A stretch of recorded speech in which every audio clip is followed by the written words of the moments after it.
Pai, Espírito Santo, Ave Maria, cheia de graça, o Senhor. Bendita as mulheres, bendito é o fruto da Santa Maria de Deus. Rogai por nós, pecadores, agora e na hora de morte. Ao Pai, ao Filho e ao Espírito Santo.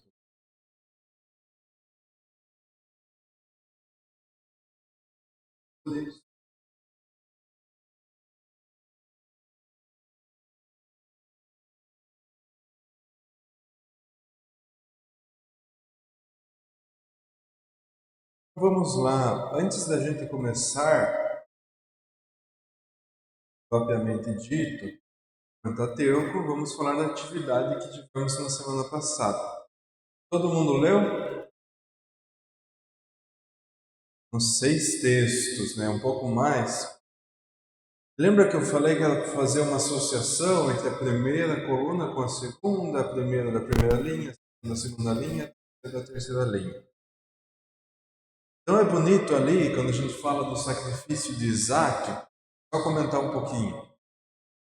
O sacrifício de Isaac, com a João 19:17, ele mostra Jesus carregando a cruz rumo ao Calvário, João 19:17, né? Essa cena faz um eco com a parte de Isaías, o momento em que Isaac, a parte de Isaías não, a parte em que Isaac carrega lenha para o próprio sacrifício. Não sei se quando vocês liam, vocês conseguem perceber. Às vezes é mais difícil, mas ali, lendo lado a lado, lê um depois o outro, você percebe. Isaac ia carregando a lenha e Jesus depois lá carrega a cruz sobre as costas, porque Isaac estava indo para o sacrifício e Jesus também. No relato do Gênesis, Abraão é chamado a oferecer seu filho, mas Deus provê carneiro em lugar de Isaac. Já no Novo Testamento, o Pai entrega o próprio filho. De fato, se sacrifica pela humanidade. Deus pede o sacrifício de Abraão para ver até onde Abraão vai e leva o filho. Deus Pai entrega o Testamento, entrega o próprio filho pela humanidade. Pode ver aí o filho amado, pelo conceito amado nessa. Eu aponta o cumprimento definitivo de Cristo, onde não há substituição. Isaac foi substituído pelo carneiro, Jesus foi substituído. Ele se oferta, se torna a oferta perfeita, realiza a redenção. Vocês lembram, a gente vem falando desde o primeiro encontro, enquanto nós estivermos no Antigo Testamento, você vai ouvir falar rumo a Cristo. A gente está apontando a Cristo. A gente vai ver mais específicos no Pentateuco. E aí, Êxodo, ali vocês leram da Páscoa, a Páscoa dos judeus. Em relação ali com Mateus 26, 17 e 19, que narra a preparação de Jesus e dos discípulos para a ceia da Pascal. No Antigo Testamento, o cordeiro pascal e o sangue dos umbrais das portas marcam a libertação do Egito. Umbrais a gente chama de soleira da porta. Marca a libertação. Então eles celebravam, preparavam para marcar essa libertação. A ceia que Jesus celebra é a nova Páscoa, na qual ele mesmo se torna o cordeiro e será imolado para libertar do pecado.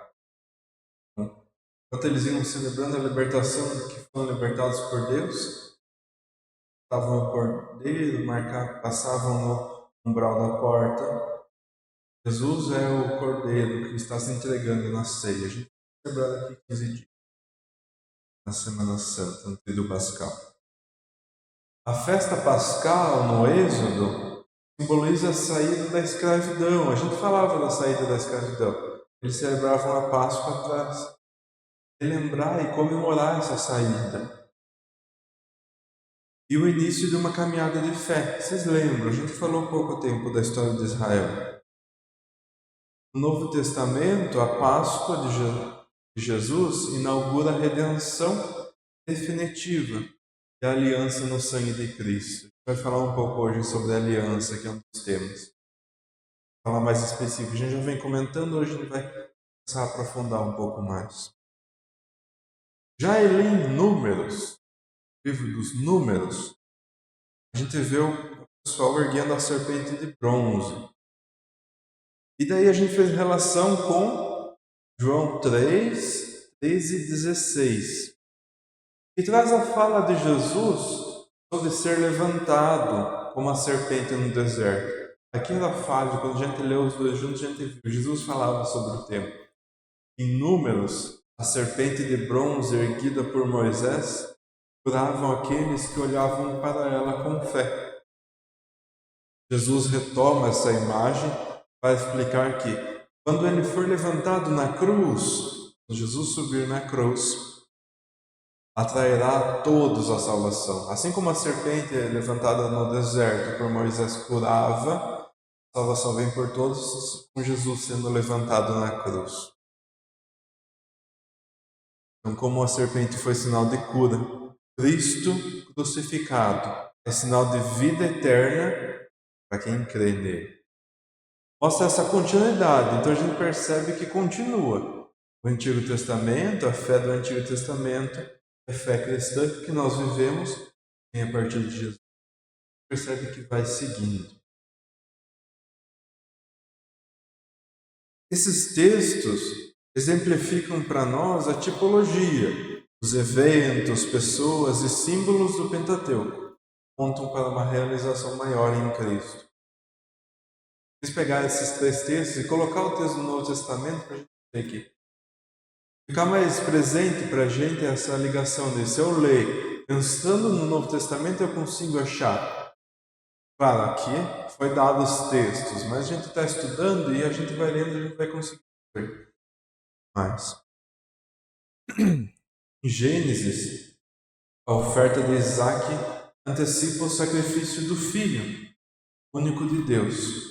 Em Êxodo, o Cordeiro Pascal e a libertação do Egito são prefigurações da Páscoa de Jesus.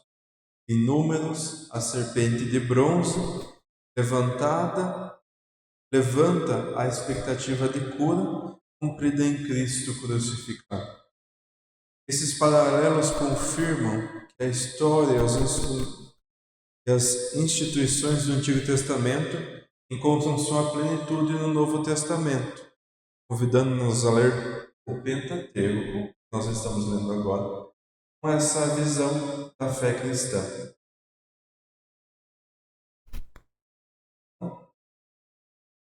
Indo, o que nós vamos ver agora?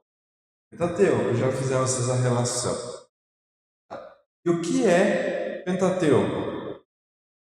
A gente já ouviu alguma coisa, mas vamos lá. O Pentateuco é o conjunto dos 5 primeiros livros da Bíblia, que são fundamentais na tradição judaico-cristã. Esses livros são Gênesis, o Êxodo, o Levítico, Números e Deuteronômio, isso mesmo.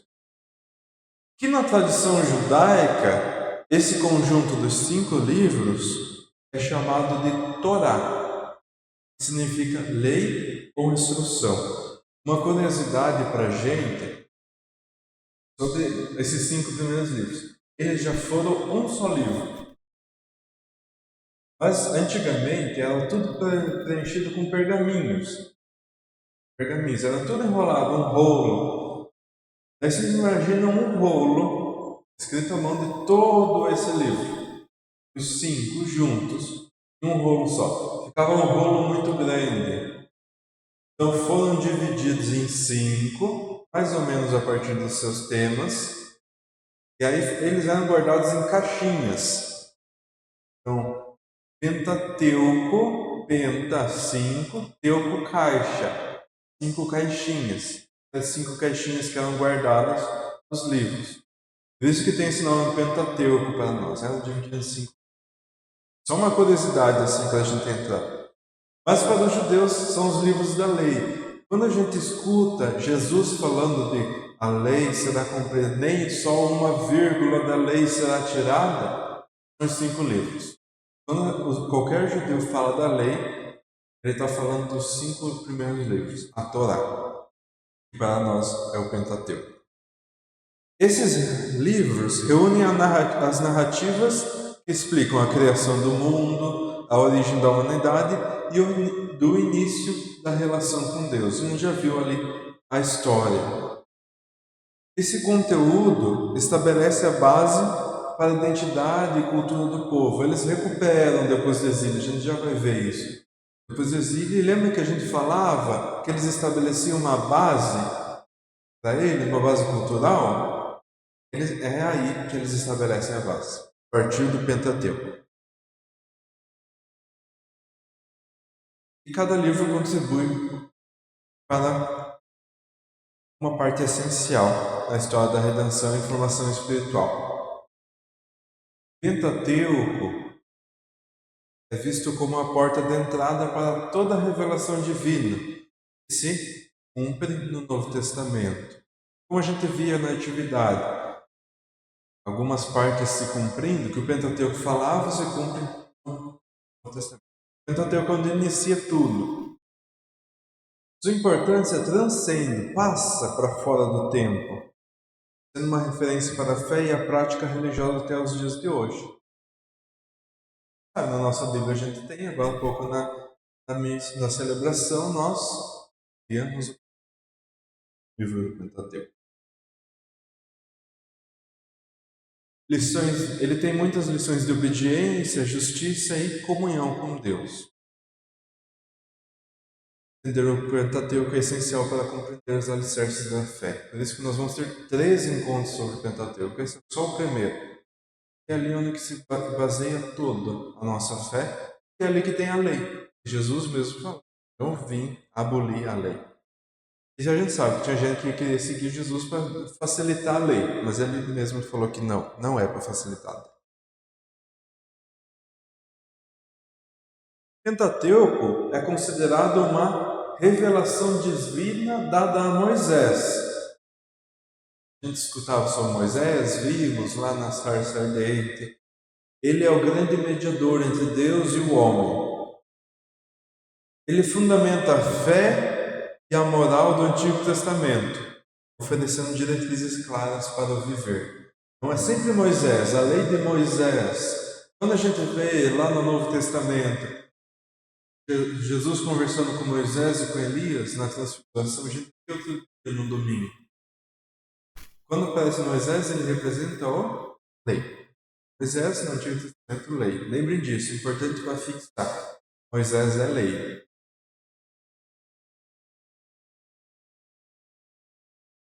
E é importante dizer que não é só algo judeu e não é só algo cristão. É importante tanto para judeus quanto para a gente também é a lei. Não é. Nós lemos a lei do Pentateuco a partir de Jesus Cristo. Nós não deixamos de ler a lei do Pentateuco. E é legal de ver, quando a gente vai ver no Novo Testamento, que várias vezes Jesus, os apóstolos, citam o Pentateuco. É muito falado. É interessante ver no Novo Testamento que várias vezes fala sobre a gente via da serpente e Jesus está citando.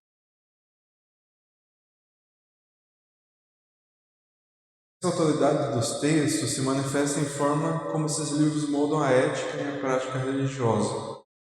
As leis e os ensinamentos presentes são vistos como orientações para a vida de santidade.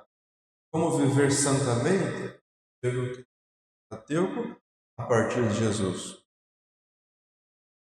A fidelidade à palavra de Deus, conforme apresentado no Pentateuco, é um princípio central da fé. Esses textos estabelecem a base para o entendimento da vontade de Deus para a humanidade. que Deus quer da gente? No Pentateuco. Ali que nós estamos estudando é o que diz o que Deus. Aliança, vamos falar mais para frente. Eles são tratados com reverência e estudados como fontes esgotáveis da sabedoria espiritual.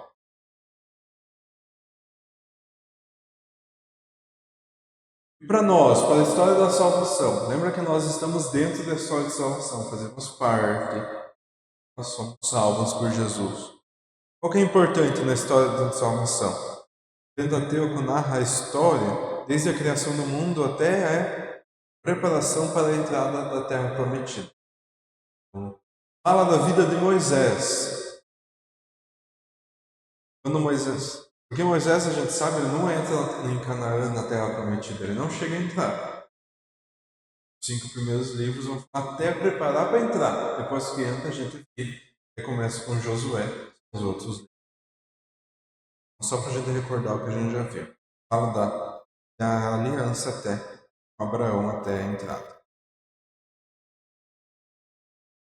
O Pentateuco revela como Deus estabeleceu alianças e cumpriu promessas ao longo dos tempos. A gente via hoje na liturgia, a leitura da palavra, quando o povo estava adorando o bezerro de ouro, daí Deus fala, eu vou acabar com todos eles. Porque estão lá, eu dei a lei para eles, fiz a promessa, eu tirei do Egito, e eles estão ali. Não deu? Um dia já estão adorando um bezerro. E daí Moisés faz o que? Lembra Deus? Deus, você fez uma promessa. Você falou que ia dar descendência para eles. Então, é interessante perceber assim. Deus prometeu, Deus cumpre. Mesmo que se irrite, se encolerize. Polarizar que a gente via hoje na liturgia, se irrite. Essa narrativa histórica forma o pano de fundo para toda a revelação messiânica que se cumpre com Cristo. Como falava hoje na celebração, mas para quem está acompanhando em casa, essa base da salvação, Jesus tem conhecimento pleno dessa salvação. Então, essa base que se tem, ela vem e se dá a partir do Pentateuco. Jesus conhece bem, então é importante estudarmos para que nós conheçamos também quem ele veio cumprir, qual lei que Jesus quer cumprir. Cada episódio, desde a criação, o êxodo, carrega um significado que aponta para a salvação, em vista da salvação. O Pentateuco mostra o amor de Deus ao escolher um povo e guiá-lo com suas leis. Ele destaca a importância da obediência e da fé para viver sob a proteção divina. A aliança feita com Abraão e reiterada através dos patriarcas demonstra a continuidade da promessa. Essa história é a base que prepara o caminho para a vinda do Messias e a nova aliança. Os eventos narrados têm essa esperança para a providência divina. O Pentateuco tem as alianças e por conta dessas promessas, desse acompanhamento de Deus, tudo depois vai acontecer e vai culminar em Jesus. Acaba em Jesus e começa em Jesus. Acaba um tempo ali com o batismo, vou falar semana passada. Acaba um tempo com Jesus e ele inicia um novo tempo que é essa salvação definitiva. Porque a gente vê várias vezes no Antigo Testamento alianças sendo renovadas. No Novo Testamento a gente não precisa de renovação porque é uma aliança eterna na cruz. Vamos lá. Vamos iniciando no meio técnico, a gente já vai se aprofundando mais, aos poucos, né? Tem 3 encontros. A estrutura do Pentateuco. Como que é formado os livros? A gente falou 5 livros. Vamos falar primeiro o primeiro, o Gênesis. O Gênesis é o livro que dá início à narrativa da criação e da origem da humanidade. Ele descreve como Deus criou o universo com ordem, beleza e propósito. Deus não criou, estava sem nada para fazer um dia e resolveu criar a humanidade. Tem um propósito. Descreve também a história do pecado original. Demonstra a queda do homem e a necessidade de redenção. Tem ali nos slides, podem ver citações de onde está isso que eu estou falando. O livro do Gênesis introduz os primeiros acordos da aliança, com a promessa feita a Adão e Eva. Ele fala da vida dos patriarcas, Abraão, Isaac, Jacó. Até coloquei uma foto ali de Jacó brigando com o anjo, e depois ele termina essa briga falando, chamado Israel. Coloquei ali uma fotinha. Mas é para a gente ver aí, quem está assistindo em casa também está vendo. Jacó, Isaac. E é para ver os patriarcas a fidelidade de Deus. A gente perceber essa fidelidade que Deus tem. E é bonito de ver, um dia quando todos vocês puderem, nós vamos ver um pouco mais, mas não vamos aprofundar tanto, porque é um curso da gente falar sem introdutoriamente. Mas quando você puder um dia, você fala, hoje eu vou ver como Abraão se relaciona com Deus. Aí você fica 1, 2 semanas lendo os textos e relendo várias vezes. E daí depois você vê, vou ver agora Isaac. Como é a relação de Isaac? Então a gente vai vendo várias maneiras do relacionamento humano com Deus. É bonito, um exercício de espiritualidade que a gente pode fazer. Escolher um personagem ali, qual dos patriarcas estamos falando, né? Qualquer personagem, ver como esse personagem se relaciona com Deus. Você vai percebendo como Deus tem várias maneiras de agir na humanidade. Nosso tempo. Mas é importante, no Gênesis, ter bem presente que é muito importante obediência e fé na provisão divina, na providência divina. O Gênesis deixa bem claro isso. Ele estabelece os fundamentos para a história do povo escolhido. Da onde vem esse povo? Como surgiu? É no Gênesis. Algumas prefigurações. O que é uma prefiguração? Pré que vem antes, figuração é a figura. Então, prefiguração é antecipação de alguém, da imagem de Cristo. Outro exercício para a gente na nossa oração: perceber as imagens de Jesus. Gênesis no Aí, claro, não vamos fazer já, mas a gente pode ir lendo ao tempo. A nossa oração que a gente faz em casa, às vezes vamos fazer. Importante do Gênesis: entender a criação e a redenção prometida. Já se tem uma promessa de uma redenção. Adiante. O Êxodo. Êxodo, eu já falei semana passada, retrasada, Êxodo é a saída. A palavra Êxodo.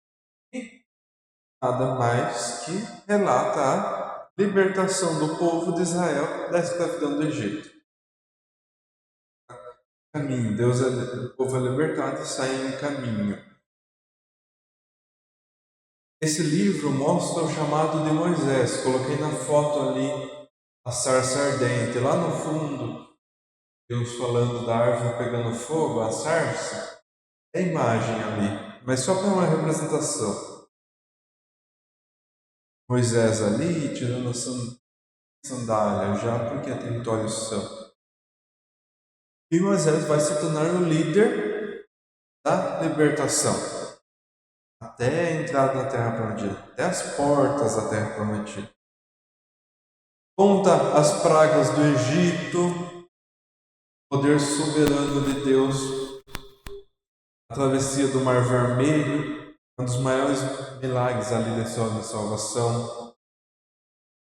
No Monte Sinai, a gente escutava outro dia na liturgia também, Deus entrega os 10 mandamentos, estabelecendo uma nova aliança. Teve aliança com Abraão, falou, agora tem outra aliança, que é os 10 mandamentos, o Sinai. Essa libertação é um símbolo de salvação para nós, espiritualmente. E vai se cumprir quando? A libertação total. Aqui eles são libertados do faraó. Lembra que a gente falava? Eles achavam que ali era o Messias, que Moisés ali libertou o rei, eu não lembro o nome, mas que ele libertou e ele era o Messias prometido e veio libertar. Mas não é, ele só vai prefigurando. A gente falou que é prefigurando essa salvação que só vai se cumprir lá com Cristo. O Êxodo prepara o caminho para a compreensão do compromisso com a lei divina. Lembra, Deus dá os 10 mandamentos e no Êxodo nós vamos percebendo como é essa compreensão, esse compromisso com a lei é importante. Importante também nas provações, porque o povo saiu do Egito, um pouco tempo depois fala saudades das panelas de carne do Egito, e o povo sim, tinha sido libertado da escravidão e queria voltar. Então, o êxodo é importante de se manter na fé, mesmo nos momentos de provação. A gente viu que o povo depois vai cair e não se mantém na fé. Mas no êxodo já está escrito que é o livro da lei. Muito importante, é legal de ver, a gente vê essa intervenção de Deus. No Pentateuco é bonito. A intervenção de Deus é como Deus se importa com a humanidade. Inicia se importar e depois se importa também do filho. Mas é importante. Pois, o que vem para a gente? O Levítico. O Levítico é o livro que apresenta as leis e os rituais que devem guiar a vida do povo de Israel. Então é o livro do dia a dia para eles. Como eles vão fazer? Às vezes a gente escuta, tem que. O Evangelho fala, tem que lavar o pé e fazer isso. O Levítico está escrito. Como era o culto deles e essa norma. Quando celebrava as festas, né? Ele detalha os sacrifícios e as práticas do culto que simbolizam o quê? A gente sabe a proximidade, a aproximação com Deus. Então, esse culto, essas festas, os sacrifícios é para simbolizar a aproximação com Deus. Nesse livro também do Levítico, a gente tem as instruções para o sacerdócio, são fundamentais para a mediação entre o homem e o divino. Ali aparece o sacerdócio como essa mediação entre o homem e Deus. Esse livro fala da vida cotidiana, da vida diária, a importância da pureza e da santidade do dia a dia. Não ficou velho isso. Nós precisamos pureza e santidade. O famoso comando, que a gente já ouviu bastante. Sede santos, porque eu sou santo. Está em todas as páginas do Levítico. Vocês veem, depois podem pegar como exercício também. Não é atividade de casa. Mas um dia que vocês percebam que todas as páginas do Levítico tem, a gente percebe sede santos como eu sou santo. Cada ritual e sacrifício reflete essa seriedade em que Deus trata a adoração e a justiça. O Levítico estabelece normas que ajudam a manter a ordem e a comunhão entre o povo. O povo descumpre depois, mas no Levítico já tem uma ordem estabelecida para se manter. Ele também aponta para a importância de um culto sincero e dedicado. O Levítico. Para nós não é velho isso. A gente acha, é o Antigo Testamento, Jesus acabou com o Antigo Testamento. Não acabou, está aqui. No Levítico. A gente às vezes nem fala do Levítico, né? Deixa de lado. Ainda Gênesis, o Êxodo, até a gente vê. Mas Levítico, Números, a gente deixa de lado. Fiz questão de colocar na atividade para hoje o livro dos Números, que é um livro que a gente quase nem vê, né? E até Jesus citou, né? Então é importante esse culto sincero e dedicado para nós também. O Novo Testamento, Jesus cumpre e supera essas práticas também, oferecendo redenção plena. Lembra, a redenção que no Levítico se oferecia não era plena, porque eles voltavam a pecar e voltavam a ter que se purificar. A nossa purificação pode ser plena em Jesus Cristo, essa proximidade com Cristo. Então, no Levítico, o que vocês querem? Lembra? Nos outros slides também eu falava. Aqui eu esqueci de colocar no slide, mas eu anotei para fixar. O que é importante no Levítico? A relação entre a lei, a gente está falando de lei, adoração e santidade. Qual é a relação entre a lei que Deus criou, a adoração e a santidade? Aqui no Levítico vocês acham isso? Vamos adiante. Esse livro a gente leu. Coloquei a foto lá também, ficou meio fraco ali. Mas tem a foto da cobra, a cobra no bronze na vara. Moisés levantou para curar. O livro dos Números narra a jornada do povo de Israel pelo deserto, repleta de desafios e provações. A gente sabe que não foi fácil. O livro mostra como Deus acompanha seu povo, mesmo em meio às adversidades.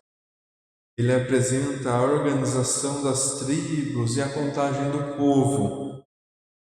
Quando o livro é Números, né? Vem de algum lugar. No livro dos Números tem a contagem do povo, precisando a contagem do povo a ordem divina. Fala também das rebeliões. Em momentos de dúvida são descritos com detalhes. A gente percebe nos Números a fragilidade humana. É interessante de ver. Mas cada episódio desse também revela algo muito importante. Esquece. Paciência de Deus com o seu povo. Fidelidade de Deus com o seu povo. Vendo os números, vendo as revoltas do povo, a gente percebe essa paciência e essa fidelidade de Deus.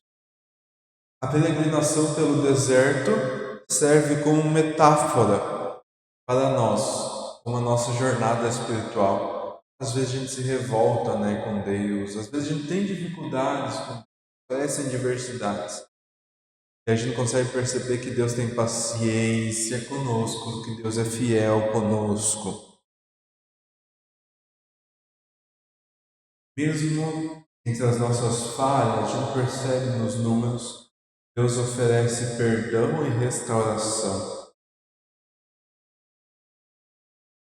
O livro nos dá, e a gente percebe lendo, a importância, a confiança e perseverança na fé.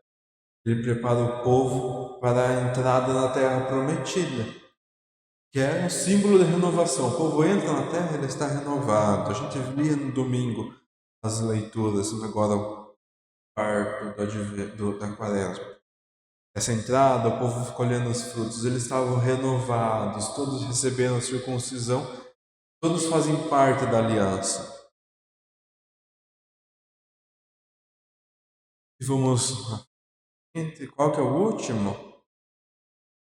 Deuteronômio. Então, Deuteronômio, a gente vê que ele é apresentado, o livro se apresenta como o discurso final de Moisés, antes de entrar na Terra Prometida. Então, lembra que Moisés não entra, mas é o discurso final de Moisés que ele relembra as leis e a história de Israel. Ele reafirma a importância da obediência, a aliança e a fidelidade a Deus. Neste livro, Moisés exorta o povo a manter o compromisso com a palavra divina. As bênçãos para os obedientes e as maldições para os desobedientes são claramente delineadas. Vocês crianças podem ver lá no Deuteronômio. Esse Deuteronômio é o guia para a nova geração. Lembra que o povo estava na escravidão, no Egito? É o guia que eles vão seguir nessa renovação na Terra Prometida. É importante, ele destaca a necessidade de lembrar o passado para construir um futuro fundamentado na fé. Vendo que eles tinham errado antes, Moisés fala que eles devem ver o passado e aprender com o passado. A gente fala hoje, tem que aprender com os erros, aprender com o passado, para aumentar mais a nossa fé. Esse livro fala que a verdadeira liberdade vem do temor de Deus, temor de se confiar em Deus, do amor de Deus a Deus.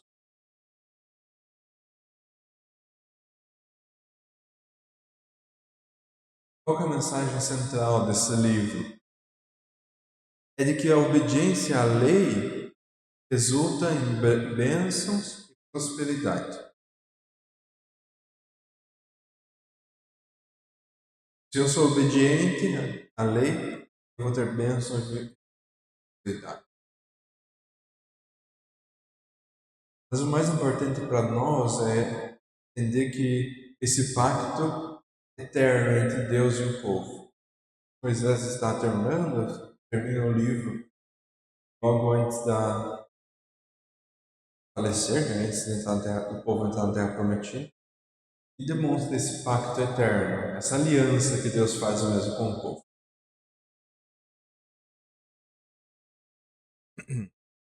Vamos lá. Composição e tradições do Pentateuco. Como ele foi criado, como foi feito e as tradições que geraram.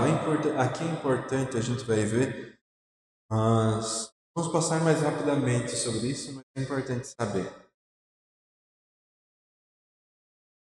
No começo, o Pentateuco era uma tradição oral. O que é uma tradição oral? Boca a boca, história aqui. Às vezes a gente sabe alguma história que conta, o pai conta para o filho. Assim que ia chegando, ia seguindo.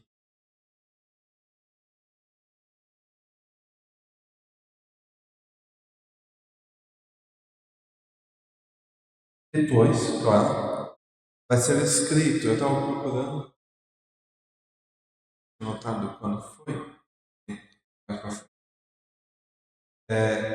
Depois é escrito e compilado essa lei. Isso, depois eu... Então vamos lá. Isso aqui é só para a gente saber que existe ali no texto. Talvez perceba-se essa hipótese documentária, teoria das fontes. É como surgiu o livro, né? Essa hipótese documentária quer dizer que o livro foi formado a partir de várias fontes, ou seja, não foi só uma pessoa. Como a gente falava tradição oral, pensem assim: um povo de Marabá, um povo de Canaã, um povo de Eldorado, um povo de Calapé. Cada um contava para seus filhos. E cada um tinha uma linha. A gente vai ver, javista, eloísta, deuteronomista, sacerdotal. Cada um tinha uma linha e ia passando essa linha. Depois foi juntado tudo e feito um só. Deu para entender? Foi juntado várias linhas, uma só. Isso que é essa hipótese documentária. Mais ou menos, deu para pegar? No Pentateuco, os 5 livros são formados assim, dessas as 4 linhas de pensamento. A tradição javista, ela enfatiza a relação mais íntima e pessoal com Deus, usando o nome Javé. A tradição eloísta apresenta uma visão de Deus mais transcendente, referindo-se a Ele. Então, lembra, javista chamava Deus de Javé. A eloísta chamava Deus de Elohim. A tradição deuteronomista está ligada à repetição e à reafirmação da lei, destacando a fidelidade. Então, quando o texto começa a repetir várias vezes a lei e reafirma a lei, deuteronomista. E a tradição sacerdotal enfatiza os aspectos rituais e organização de culto. Cada uma dessas fontes são fontes de onde vem o texto. A gente vai ver várias vezes na Bíblia, são fontes que surgiram no texto que a gente tem hoje. Hoje é a primeira vez que nós vamos entrando nos livros, né? No passado era mais entrando no histórico, agora a gente vai entrando mais direto. São fontes que vão surgir o texto que a gente conhece. Elas refletem diferentes contextos histórico e teológico. E a combinação desses documentos, esses 4 documentos, resulta em um texto coeso, que é o texto que a gente conhece hoje. Então, apresenta múltiplas camadas de significado. E por que é importante a gente ver? Porque quando a gente vai lendo o Pentateuco, a gente percebe que muda o tipo de escrita. Todo ele fala de Moisés falando ao povo. Mas vocês vão lendo o texto e você fala, uma hora ele está chamando Deus de Javé. Uma hora ele está chamando Deus de Elohim. Uma hora ele está reafirmando a lei. Falando da lei. Outra hora ele está falando da questão sacerdotal, do culto.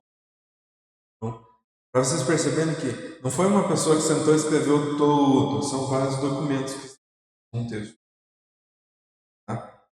Lembra que foi escrito depois da criação, depois de um tempo de tradição oral.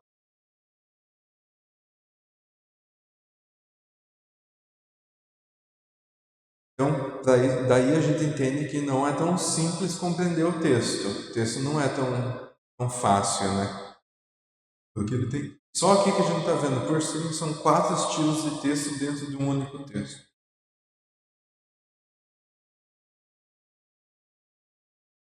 E aí, a redação final. Quando que escreveu o texto que a gente conhece hoje? Esse texto foi escrito principalmente entre o século IV e V, sexto e quinto antes de Cristo. É o período, se a gente lembrar da semana passada, retrasada, é o período depois do exílio. Foi crucial para a reestruturação e unificação dos textos sagrados. Lembra que o povo tinha separado? Então, quando eles voltam do exílio, eles pensam: nossa, a gente tem que escrever. E se a gente não escrever, a gente pode perder. Então, nesse tempo depois que eles voltam da Babilônia, eles começam a escrever texto. E aí eles unificam, né? Tornam um. Por isso que várias tradições que iam se passando de boca em boca, chega e se une num texto só. Então, nesse tempo, ali, século VI e IV a.C., as pessoas que estavam escrevendo juntaram os livros, revisando as tradições orais e as tradições escritas. Alguma coisa tinha escrita. Então, eles pegaram tudo que tinha escrito, tudo que era falado e fizeram isso. O objetivo era formar um cânone. Já ouviram falar essa palavra? Cânone. Essa é importante. A gente vai lembrar e vocês vão ouvir de novo se não lembrar. Cânone é como é organizado um livro ou a Bíblia. Cânone bíblico é o quê? É os livros hoje. Como são organizados os livros? O que tem na nossa Bíblia hoje? Todos os livros? Aquilo é o cânone. É a primeira vez que a gente escuta. A gente vai escutar de volta, tá bom? Não se preocupem. Lembra que o Padre Marcos passou as prateleiras? Aquilo é o cânone da nossa Bíblia. É a organização. Então, só para entrar, que eu vi aqui, anotei, coloquei um asterisco para falar sobre cânone. Vamos aprendendo palavras novas também. Mas essa assim, é como é organizado.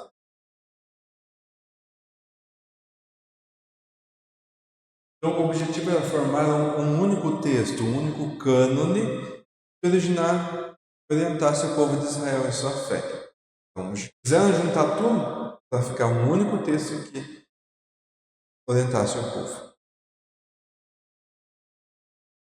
E nessa versão final, a gente percebe, lendo hoje, surge uma clareza e uma coesão na mensagem de Deus. Foi preservado ao longo dos séculos. Tem nesse texto elementos históricos, teológicos e litúrgicos. É importante também. A gente consegue ler uma visão histórica, uma visão teológica, uma visão litúrgica, tudo a gente consegue tirar ali do Pentateuco. A ideia, então, dessa redação final é reforçar essa continuidade da revelação divina, mesmo em meio às mudanças históricas. A gente vai ver que o povo vai mudando, mas a revelação continua. Ela destaca a fidelidade de Deus que permanece constante, apesar das circunstâncias. E esse processo, imagine, gente, um tempo que não tinha internet, que a gente deixa.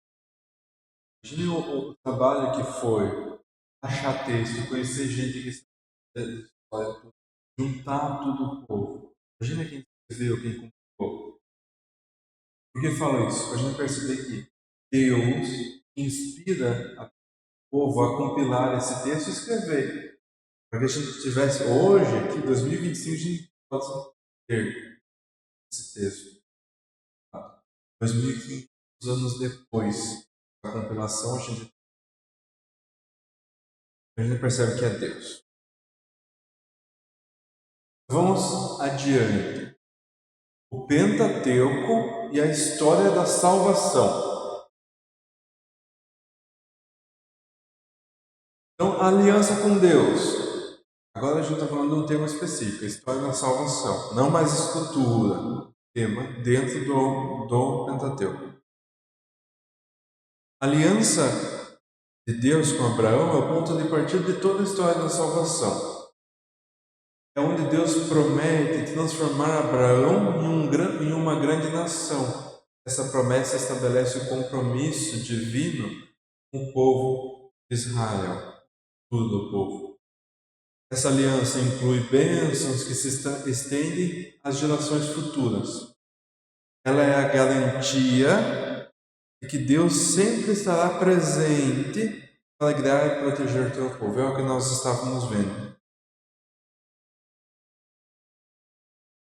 E essa aliança, por isso que é importante relembrar, ela é reiterada, se refaz e se fortalece em cada fase da história da salvação contida no Pentateuco. A cada fase ela vai, às vezes, se refazendo, mantém-se a mesma, mas ela se fortifica cada vez.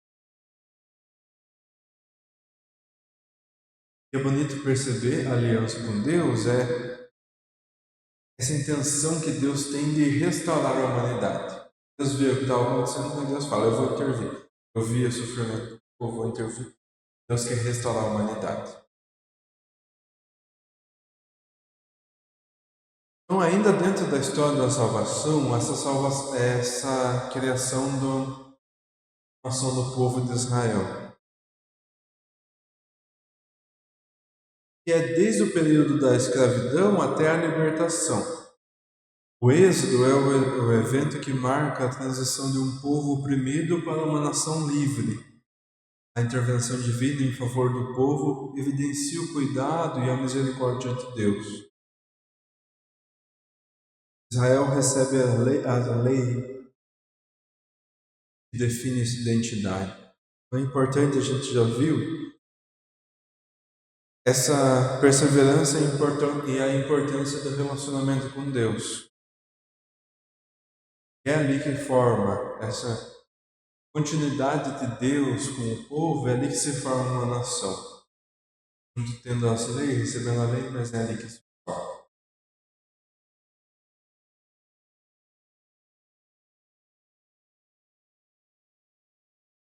Então, o povo de Deus é importante é formado não só de eventos históricos, fato, aconteceu isso, pronto.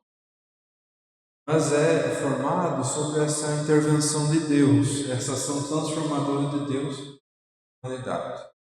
É importante perceber isso. Depois aqui, a história da salvação, o caminho para Cristo. E no Pentateuco a gente já consegue ver essa antecipação da vinda de Cristo, que é o cumprimento das promessas que estão no Pentateuco. Desde a criação até a entrega da lei, cada narrativa aponta para uma redenção final. O Êxodo, em especial, simboliza a libertação do pecado e a esperança de salvação. A lei que orientou a vida de Israel prepara o cenário para uma nova aliança em Cristo. As alianças que são estabelecidas nesse livro do Pentateuco, nos livros, encontram seu apogeu, o auge em Jesus. Importante então para nós, a salvação, o caminho para Cristo, desde a criação do mundo. É aqui que nós é importante para nós. Desde que criou o mundo, já era prefigurado Cristo. Cristo já era esperado e já tinha Jesus lá no começo. Vamos à sequência. O Pentateuco e Jesus Cristo. Jesus Cristo, a gente já vem falando, mas é só reforçar sobre isso. Moisés é o grande libertador e legislador. O que é um legislador? Aquele que faz lei. Ele é visto como precursor e ele é tipo de Cristo. Como Cristo. Não é Cristo, é como se fosse Cristo. Assim como Moisés conduz o povo de Israel da escravidão para a liberdade, Jesus liberta o homem do pecado, da escravidão do pecado, do poder do pecado. Moisés intercedeu para o povo, a gente escutou agora há pouco. Moisés intercedendo pelo povo e transmitiu a lei de novo. O povo tinha deixado a lei, mas Moisés faz de volta. Jesus intercede por nós eternamente. Em vez de trazer a lei, Jesus cumpre a lei. E Jesus que se cumpre. Jesus não trouxe só os mandamentos. Moisés não trouxe só os mandamentos, mas ele traz a esperança e uma nova relação com Deus. Essa figura de Moisés mostra que a verdadeira liberdade vem da obediência à vontade divina. Cristo, então, é um novo Moisés. Ele supera as limitações da antiga aliança. Ele inaugura uma era que a gente está agora, uma era de graça, reconciliação com Deus. E essa prefiguração que está em Moisés, ela enfatiza a continuidade da revelação divina através dos tempos. Reconhecer, então, a gente vai ler, reconhecer Moisés como a figura de Cristo nos ajuda a entender o papel de Jesus na história de salvação. A gente lê sobre Moisés, pensando Moisés é como Cristo, a gente entende melhor Jesus. Porque daí a gente entende o que Jesus veio fazer. Ele veio trazer completamente a lei de Moisés. Então, é importante ler. Ver Moisés como Jesus como novo Cristo e ler Moisés tendo Jesus como plano de fundo. O cumprimento da lei. Não vinha abolir a lei, mas cumpri-la plenamente. Conhece essa palavra? Jesus declarou então que não vem para diminuir, que tinha gente que tinha esperança, que Jesus diminuísse a lei que já existia. Mas ele veio cumprir, ele fala, nenhuma só vírgula vai ficar fora. Esse cumprimento que Jesus fala mostra que a lei tem um sentido maior, que se realiza como a plenitude do amor de Cristo. Jesus trouxe uma interpretação que ultrapassa o formalismo e enfatiza o espírito da lei. Então não é simplesmente a lei pela lei, mas ela tem um espírito, algo de fundo. O espírito que é o amor, o que Jesus traz. Então, Jesus mostra como cumprir de verdade a lei. Através dos seus ensinamentos, Jesus revela que o verdadeiro mandamento é o amor de Deus ao próximo. Então, lembra? Jesus fala, qual que é o resumo de tudo? Perguntam para Jesus, fala, amar Deus sobre todas as coisas, próximo como si mesmo. Esse é o espírito que nós temos que ter de fundo na nossa vida, e se o temos, nós conseguimos cumprir a lei de verdade. Só se a gente tem isso na nossa vida. Amar a Deus sobre todas as coisas e ao próximo. E essa transformação que Jesus traz mostra-nos uma nova dimensão para a antiga aliança, que é repleta de graça e misericórdia. Então a gente não consegue não uma lei dura, mas uma lei que tem graça e que tem misericórdia. Então esse cumprimento da lei, Jesus então é o cumprimento da lei. E esse cumprimento em Jesus, para nós mostra o quê? Que Deus é fiel lá de Abraão até Jesus e até nosso tempo. Lembra, termina em Jesus, mas começa em Jesus. Esse cumprimento forma essa comunhão de Deus, essa promessa de Deus. O verdadeiro êxodo. Então isso lembra, o verdadeiro êxodo é a libertação que Jesus oferece a toda a humanidade. Assim como Israel saiu do Egito, os cristãos, nós, somos convidados a deixar para trás o pecado, a escravidão do pecado. Então, essa saída da escravidão para nós é a imagem para a gente sair. Jesus conduz cada um de nós a uma nova vida, que é marcada pela esperança e pela renovação. É um êxodo de libertação para o nosso coração.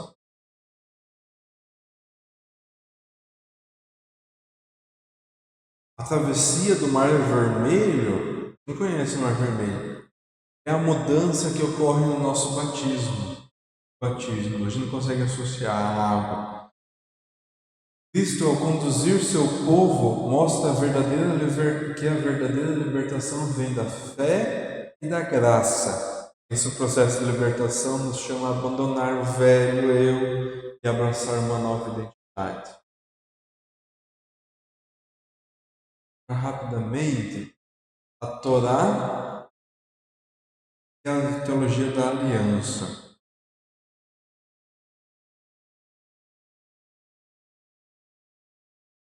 A aliança é um pacto sagrado entre Deus e seu povo, estabelecendo obrigações e promessas mútuas. Deus tem obrigações e o povo também tem. Essa relação de compromisso pelo caráter fiel de Deus.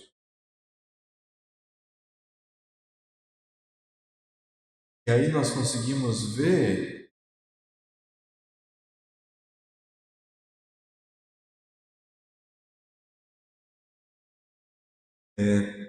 em Cristo, nova aliança em Cristo, é esse cumprimento total da Torá. É a aliança baseada na graça e no amor.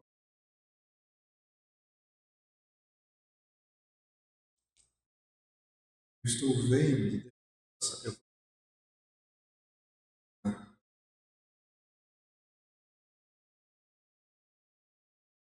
Aqui um pouco.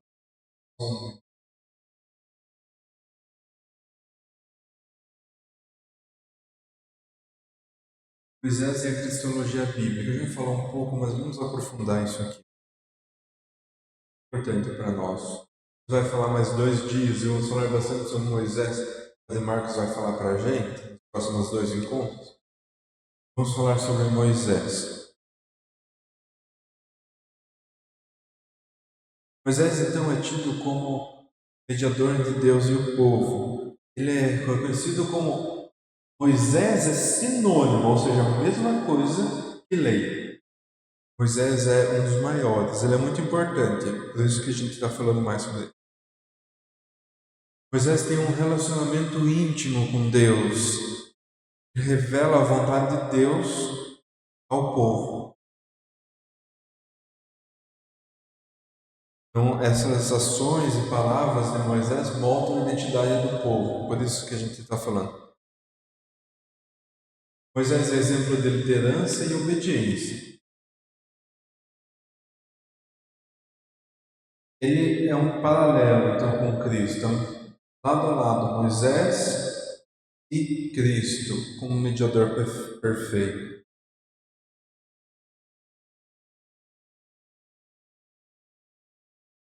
Moisés é a prefiguração do Messias. A vida e a missão de Moisés prefiguram a vinda do Messias de forma profunda. Ele conduziu o seu povo à libertação, antecipando a libertação que Jesus ia trazer. Os milagres operados por Moisés apontam para o poder redentor de Cristo. A entrega da lei no Sinai prepara o terreno para a nova aliança que se cumpre em Jesus. Moisés mostrou que o caminho para a salvação passa pela obediência.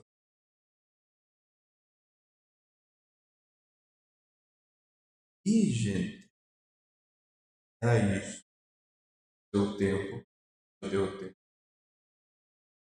E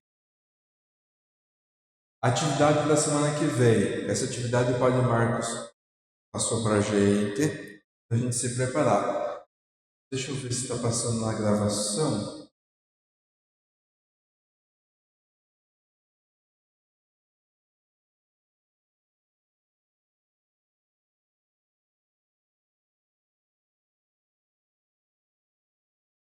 Está na gravação. Então, essa atividade da semana que vem. Gênesis 4, 17 e 24. Gênesis 6, 1, 8. Gênesis 9, 18 e 29. Gênesis 11, 1, 9. Deuteronômio 12, 5, 7. Deuteronômio 34, 1, 4. Então, sempre no mesmo estilo, no mesmo esquema. A gente lê em casa, no começo do encontro, o padre só vai repassar. Nós já lemos para nós ter.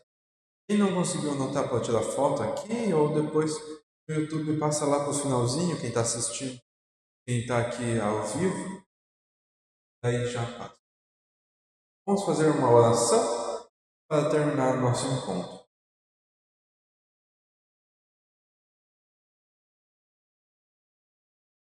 Pai Santo, Santo Anjo, meu zeloso e guardador, que a ti me confiou a piedade divina, sempre me rege, me guarda, me governa, ilumina. Amém. Nos abençoe. Noite, a vida eterna. Permanecer essa semana com o Pai Santo.